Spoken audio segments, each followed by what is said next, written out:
Right, I'm sure you're now all very reactive after this short session. A few years ago, functional programming started to become a very hot topic. Thanks to libraries like React and Redux, we started to enjoy the benefits of functional programming applied to UIs.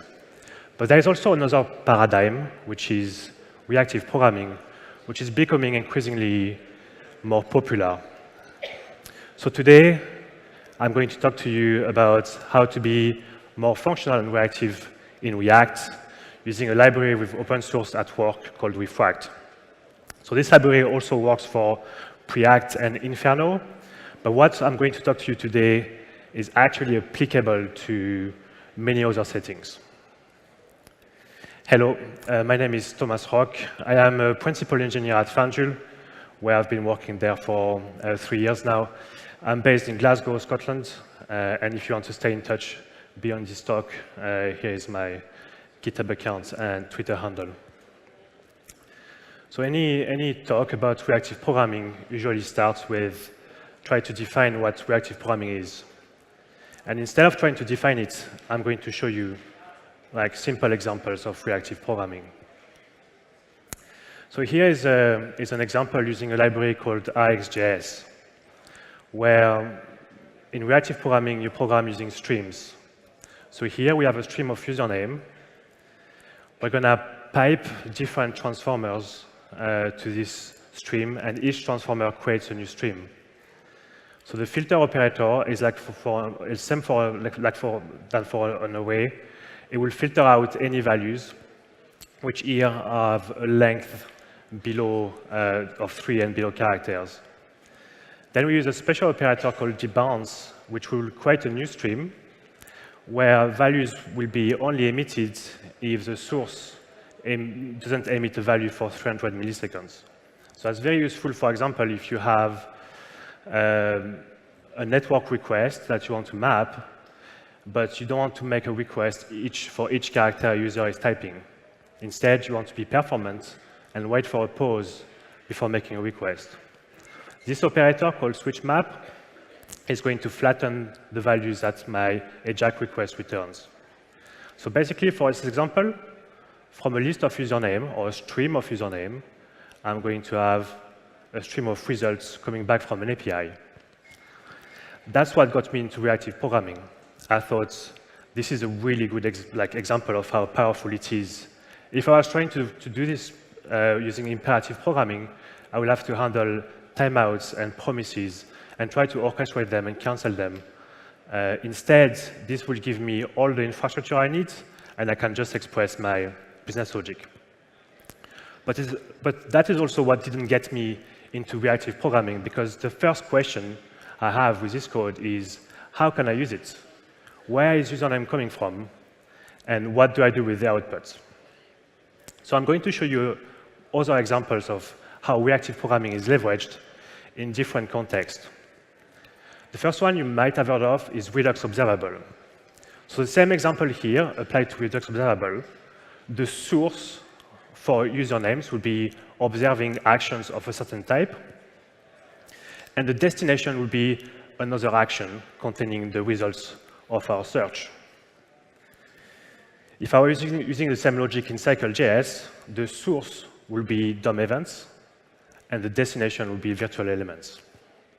And finally, a completely different example that you might also be familiar with is Gulp. So Gulp is also reactive, and the source is the file system and file system events if you are using Roch, and the destination is the file system. All those examples have a few common points which enable us to define what reactive programming is. So a reactive chain has events as a source. You push data all the way until a destination, which is going to be an imperative API. So in the case of Redux Observable, the imperative API is to dispatch to the store. In the case of Cycle.js, is to render elements in the DOM. And in the case of Gulp, is to write files to the file system. So that's a quite nice definition of reactive programming. It's event-driven. It's about chaining observables using streams. It is declarative and not imperative. and the final consumer will always handle imperative code. So now on to React. So React itself is prop-driven.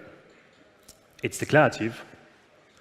And the elements which are returned, or the virtual elements that you return in your components, are imperatively set in a DOM by React. So a component receives props, and we map them to virtual elements. But as you know, once you've mounted a component, that component will receive many props over time and map them to virtual elements. So we could imagine that our props are actually a stream, and that component is just a transformer of those props into virtual elements.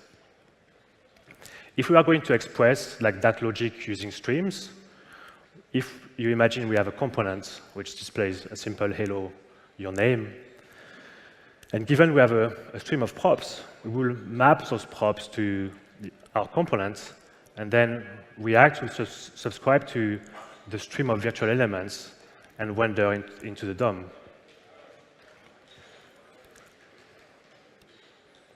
So the question you might want to ask is React reactive? But it's actually not the right question. The right question is, can we use React with reactive programming? And the answer is actually yes. But we have a hurdle and then a lie, which is set state. So set state in React is a user-facing imperative API, which is used to re-render trees of components effectively. So instead of, on a change, having to render your entire tree, you can simply mark a node dirty with set state, and only the components, the components below will be rendered. And set state is actually used everywhere, and it's used to load data from state containers, like Redux, Mobex, and many more. Talking about Redux is actually a reactive technology, because it's event-driven with actions. The store in Redux is actually an observable, an ES7 observable. It has a subscribe method. And when you use React Redux to connect your store to your application, set state is used imperatively to set the props. So for Redux, we've got a stream of actions which is mapped with a reducer to a stream of states. And again, if we express that into like reactive code, given a stream of actions, we will push actions to reducer that will result in a new state. And then inside React, that state is set imperatively. So now we've seen two pieces of reactive code with React and with Redux. And if I put them now side by side, you see that on the top, you go from actions, which are events, to setting state as props. And then, like we can imagine, we have a stream of props, and then we map that to your component, and then React will render the DOM. So what if instead we didn't have to use set state, like ourselves directly? What if we will go from events, and everything is just a transformation of events, from state to then props and virtual elements. So in fact, it's possible today with a library called Refract that you can check out on this URL in GitHub. And what Refract does is it provides you with sources and destinations so you can write code and your business logic reactively. It actually supports a few different streaming libraries, RxJS, Extreme, Most, and Callback. And we are able to provide more support if required. So as I said earlier, like the difficulty when using reactive programming is to be able to have sources and destinations. And with Refract, you can observe props. You can observe custom events, and I'll show you what they are. You can observe your component mounting and unmounting. We've got also a Redux integration, which allows you to observe state and actions. And then you can bring your own observables into the mix.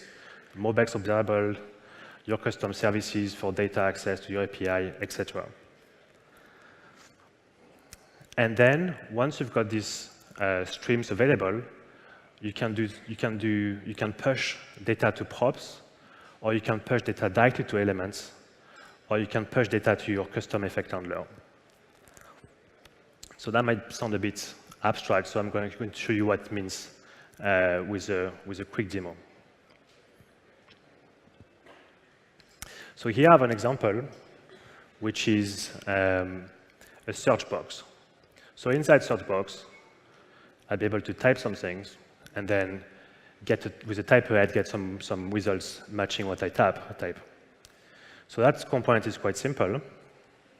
If I go to search box, I'll show you. So it's a basic component which accepts mainly 3 props, a search value, a set search value, and a list of suggestions.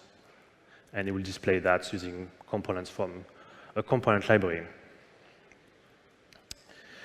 And if I populate it with data, it will look like this. So static, and I save, and here is what I will see. So now we're going to drive this component with Refract and provide its state. So for this, I'm going to use this component. So in this project, I've imported 2 libraries. One is called Refract.js, so Refract RxJS, and one is RxJS. So RxJS is your reactive library, and what Refract RxJS is doing is just giving you the possibility to use RxJS with React components. So Refract RxJS exports mainly one single higher order component, which is called withFX. You can see it here. And withFX takes a few arguments. It takes an effect handler, optionally an error handler, and then the main argument is called the aperture. So what the aperture is doing is that it's a function that Refract is going to call, and what it has to do, it has to return a stream of effects. So effects will be then passed to the effect handler, or they will be intercepted by Refract if they are built-in effects.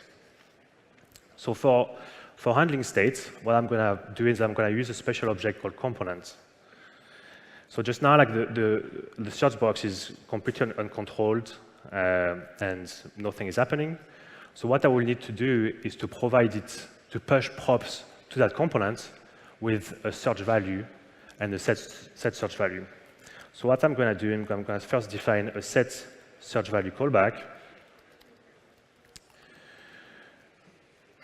It's going to be push event search. And then I'm going to read a stream of events coming from there. So search value is going to be component.fromEvent search. And I'm going to initialize it with a value of empty. And then I'm going to use a built-in effect to say that for each search value, I'm going to want to map that search value to props. Search value. And also, I'm going to pass my callback. So now, you can't really see anything, but it's now a controlled input. What toProps is doing is nothing magical. It's literally just wrapping your props in an object with a type and payload attribute, a bit like in Redux. So when Refract reads the stream of effect values, it knows that you're wanting to set those values as props. So now we've got this. Actually, we've introduced, thanks to hooks, a new API just to make it a bit more easy to use, which is useEvent.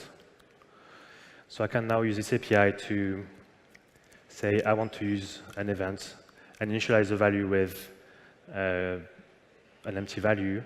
And what I'm going to have is a tuple of search value, set search value. So now we've got like the stream of search value. We can start to make requests to our API to get suggestions. So I'm going to take the search value, and I'm going to pipe the few operators I've showed you on initially The first one will be filter. So I'm going to make sure I have a value, which actually I should always have. And the length is greater than 2. And then I'm going to debounce those values. So debounce time of 300 milliseconds. And here I have an API object, which makes a request to my localhost where I have a server running. And that will give me suggestions for searching a value. So just to let you know, we're searching for cities here. So I'm going to use switch map, which is going to flatten the stream values. So the API is returning a stream. So switch map will take the values returned by the stream and flatten them into another stream. So given the search value we have, I'm going to use search cities with that search value. And I'm going to have to initialize this stream with an empty array. Failed to compile.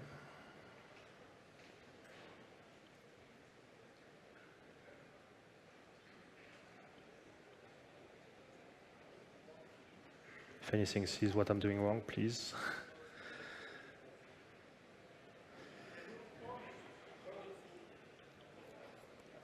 Oh, yes, sorry.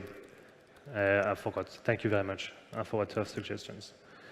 So now what I'm going to do, sorry, with suggestions, I completely forgot a step, is to do combine latest of search value and suggestions.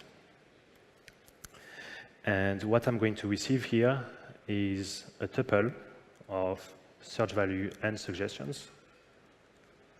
And I'm going to map my suggestions to props. OK, so let's try. So if I type Prague, I get Prague. If I type United, I get a bunch of towns. If I type China, I get a lot more towns, cities. So here is a very, very simple, fairly simple example of how you can use Refract. But what it gives you is, with actually not that much code, something like 20 lines of custom logic, you get a control input with being able to debounce the values, make requests to a server, having in-flight requests cancelled, and display the result to users. So that's what Refract can do. It also can do a little bit more, and it can also handle side effects. So I've used 2 props here. But actually, what I could do instead is I could render markup directly. Oh, sorry, JSX, not markup. I could have something like that. No.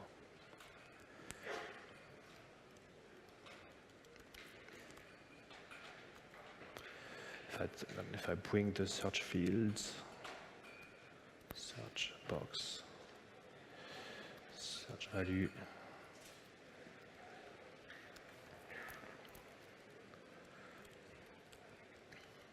and set search value.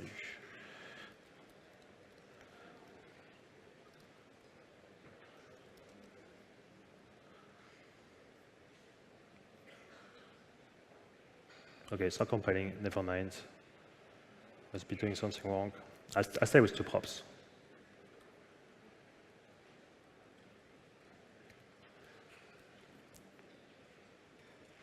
Okay, so what it can do is actually, one thing it can do is it can use context for dependency injection. So here I'm going to pass, sorry, not here. I'm going to pass here another, I'm going to pass a React context. So dependency context.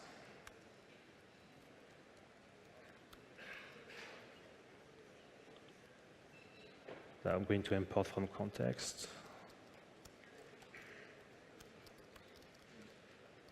There you go. And here, what that is just a normal React context where I've put my API and dependency in. And so instead of having to sideways, having API entering here in my function, if I want to have something more testable, what I can do is access the API here, not from here, and I pass the context to Refract, which will automatically inject that into my aperture function. Then again, if I type anything, I get results. So finally, another very important thing you can do with Refract is, so that probably changes the way you're handling components, but actually what we can do is also handle side effects. So here, let's say I want to save the value of the inputs in local storage. So I do have a simple dependency here which get and set values to storage. So what I could do here is merge this stream with another one, which will be search values pipe, and I'm going to map it to an object that I completely arbitrarily define, and the value will be the search value, and the name will be search. So I think I might be missing. Okay, so just now, like, that doesn't change anything.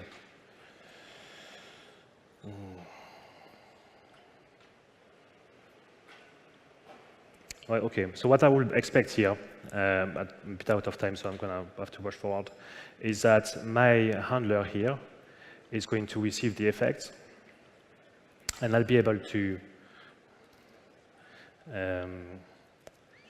using the storage, which also is injected inside the handler, I'll be able to say if effect.type equals storage, then I will say storage.set effects.name, effect.value. So it's a good way to be really functional in your approach and to try to push the imperative code as far away from your business logic. So you can use Refract to do actually many things. The simplest form is to handle side effects, and actually requires you to change nothing to how you drive your state inside your application. You will just simply observe what's happening in your application, and as a result, trigger side effects. So that's very useful for things like storage, but also analytics. So for example, we had a case ourselves at work where we wanted to know what users were searching for, but we didn't want to trigger analytic events for each keystroke that users are doing, because otherwise we'll end up with a lot of data which isn't that useful. So instead, what we could do is we could just like observe a prop or a function being called and debounce by 1 or 2 seconds, and then push the analytic events, considering that if the user had stopped typing for 1 or 2 seconds, that was a meaningful input that they had entered. You can also, as I showed, like manipulate, replace, and inject props, which gives you the ability to handle states, and you can actually go all the way to writing JSX inside aperture functions. And also what we found out using Refract at work is that with a single higher order component, you're able to replace a lot of higher order components inside your application. So if you think typically of all the recompose higher order components, you can replace them with Refract. You can also replace connect from React Redux with added benefits. Because reactive programming is push and not pull, what you can do is that you decide when you stop to push. And React Redux can become quite complicated when you have to use big map state to props with reselect for memorization. It's something you avoid entirely with this approach, because you can, for example, observe a selector and only take the first value, and then you don't want to recompute that selector, or you don't want to listen to or observe more changes. You just wanted the initial value. You can do this kind of thing. So in conclusion, reactive programming is actually very interesting because I personally think that we've sort of taken the approach over the last few years of being very state-centric and considering state as a source of truth. But in fact, in my opinion, events are really the source of truth of your app. And in something like Redux, what the biggest feature is not global state, it's actually the global event bus. Enjoying the power of reactive programming can yield really good results in your applications. You can express very powerful logic with compact syntax. It's good to think about data transformation and not necessarily view state separation. Or if we have view state separation, it doesn't necessarily mean that we need to put them really far away from each other. And finally, the really good thing with Refract is that you can attach your logic to your components, and which will give you better results when it comes to code splitting. So that's it for me. Thank you very much for listening to my talk. If you want to check Refract, here's the GitHub link again. We also have a channel on Reactive Flux. If you want to ask any question or have a discussion with me, you can hit me on Twitter. And finally, I'm going to have an Ask Me Anything session at 5. And as a bait, I do have stickers for Refract if you come along. Thank you very much.